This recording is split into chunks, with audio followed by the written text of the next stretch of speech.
When you identify yourself as Black, what exactly do you mean by that? Do you mean it literally or figuratively?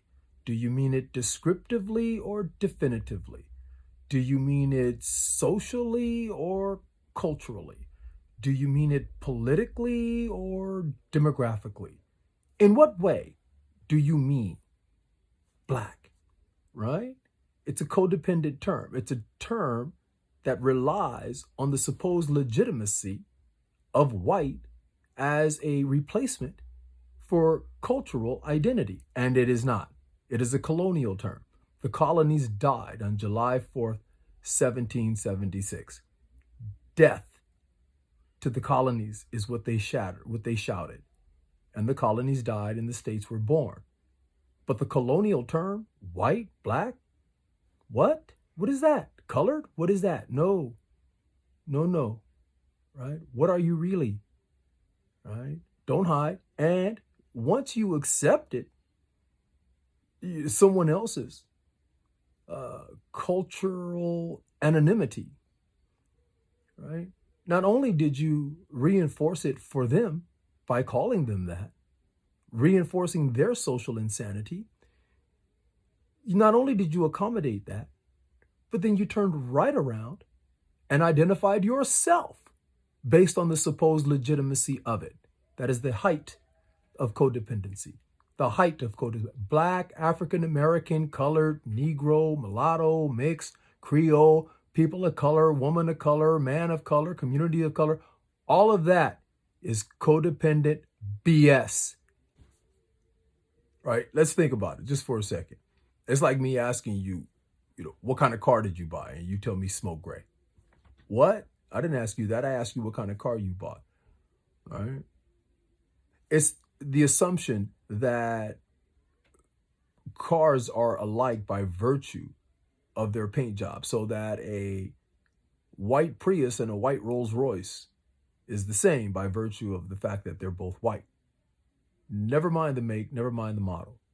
Right? It's difficult to get someone like me who operates based on habeas corpus logic, right, to accept something as illogical as that, right? It's difficult to get me to suspend reason for you, to accept an entire reversal.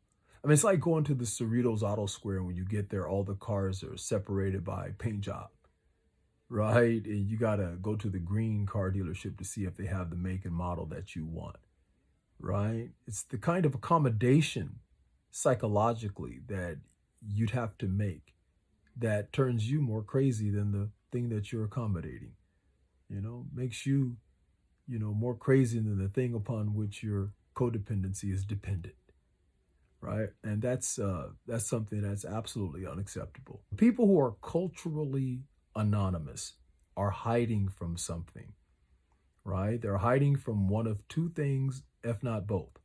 But they're hiding from accountability and they're hiding from countability. So that if you are an Englishman in the Western Hemisphere, but you don't want to be accountable for what you have done, and you don't want to be counted for how few in number you are, well, then you'll select some culturally anonymous term, some term that obfuscates, that somehow obscures what you actually are, to create an illusion not only for yourself, but for others, if they will follow.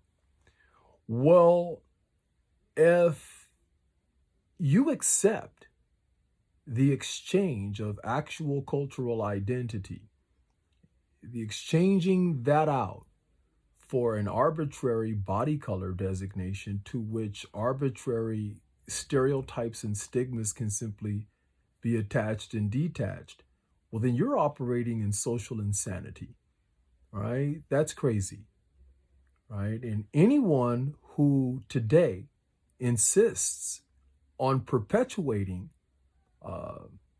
colonial identifications is participating in social insanity.